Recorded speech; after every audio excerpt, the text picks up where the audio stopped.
मैं बबीता जी हूँ, मुझे बचाओ।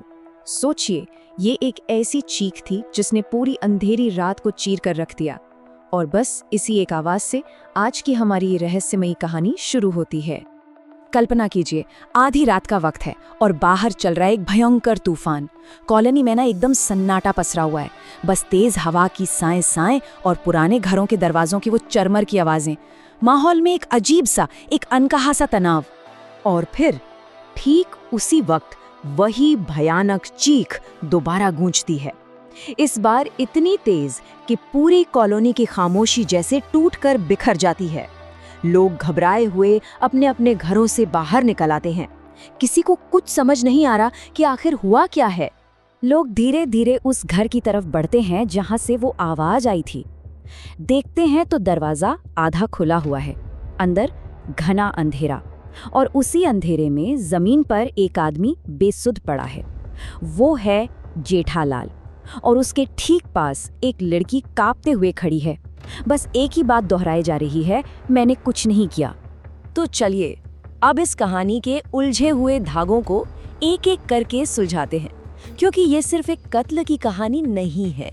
नहीं, ये तो पहचान के एक ऐसे धोखे की दास्तां है जिसके बारे में जानकर सबके होश उड़ जाएंगे। अब इस तूफानी रात के सच को जानने के लिए ना हमें वक्त में थोड़ा पीछे चलना होगा, कुछ महीने पहले, जब इस शांत सी कॉलोनी की जिंदगी में एक बहुत ही अजीब मोड़ आया था। हुआ यूं कि एक दिन कॉलोनी में एक नई लड़की रहने के लिए आती है।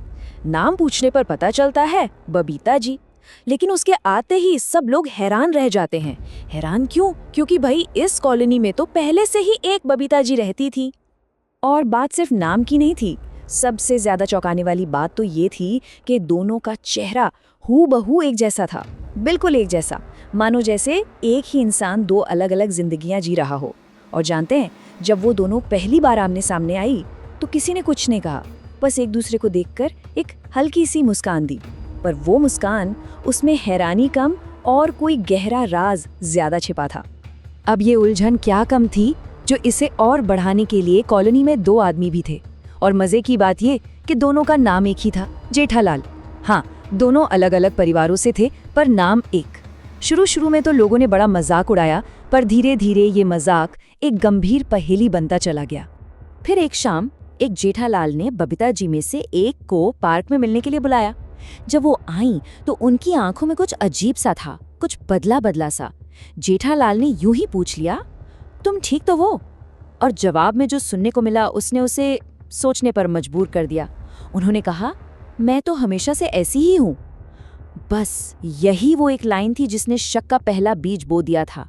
उस एक मुलाकात के बाद जेठालाल के दिमाग में शक का कीड़ा घर कर गया। उसे अंदर ही अंदर ये महसूस होने लगा था कि कुछ तो बहुत बड़ा गड़बड़ है। इसके बाद जेठालाल ने ना छोटी छोटी बातों पर गौर करना शुरू कर दिया। जैसे कभी कभी बबीता जी कॉलोनी के बरसों पुराने लोगों को पहचानने से ही मना कर देती। फिर कभी कभी वो ऐसी बातों को बिल्कुल भूल जाती जैसे वो कभी हुई ही ना हो। ये अजीब बर्ताव देखकर उसका शक धीरे धीरे यकीन में बदलने लगा। और बस उसने ठान लिया कि वो सच का पता लगाकर ही रहेगा, भले ही इसके लिए उसे उनका पीछा ही क्यों न करना पड़े। और इसी बीच जेठालाल को एक और बहुत ही अजीब लेकिन चौंकाने वाली बात पता चली। पूरी कॉलोनी में किसी ने भी दोनों बबीता जी को कभी भी एक साथ एक ही जगह पर नहीं देखा था। ये कोई मामूली इत्तेफाक तो हो नहीं सकता था, है ना? ऐसा लग रहा था मानो कोई अलिखा नियम हो कि दुनिया के सामने एक समय पर सिर्फ एक ही आएगी। और फिर आखिरकार वो रात आ ही गई। जेठालाल ने छुपकर अपनी आंखों से देखा। एक बबीता जी एक घर के अंदर गईं और चंद मिनटों बाद ही दूसरी बबीता जी उसी घर से बाहर निकली। ये देखकर उसका तो दिमाग ही घूम गया। ये कोई इत्तेफाक नहीं था, ये पहचान की अदला बदली का एक खतरनाक खेल था। तो चलिए अब वापस चलते हैं उसी तूफान वाली रात में, जहां एक जेठालाल की लाश जमीन पर पड़ी है और पुलिस अपनी तहकीकात शुरू कर चुकी है।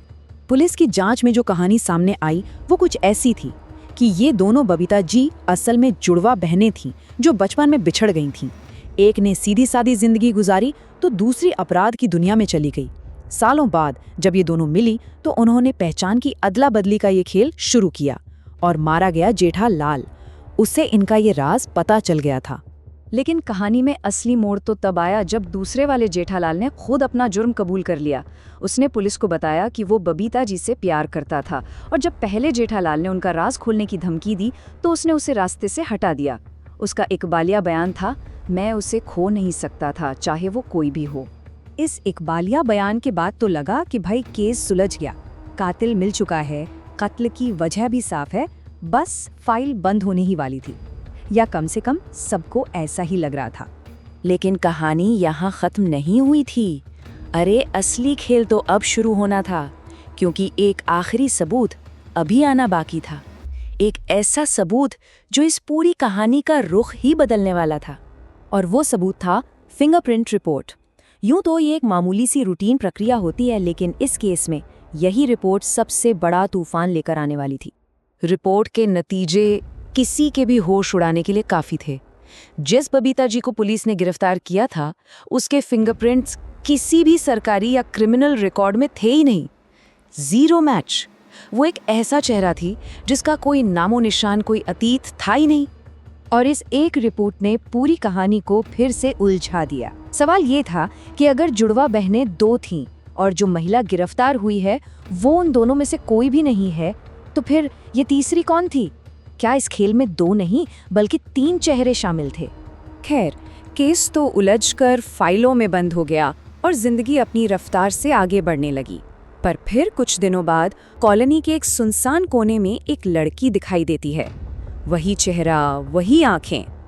अचानक उसके हाथ में मौजूद फोन की स्क्रीन जल उठती है और उस पर एक मैसेज चमकता है, खेल अभी खत्म नहीं हुआ है। ये साफ इशारा था कि अब तक जो कुछ भी हुआ वो तो सिर्फ एक शुरुआत थी।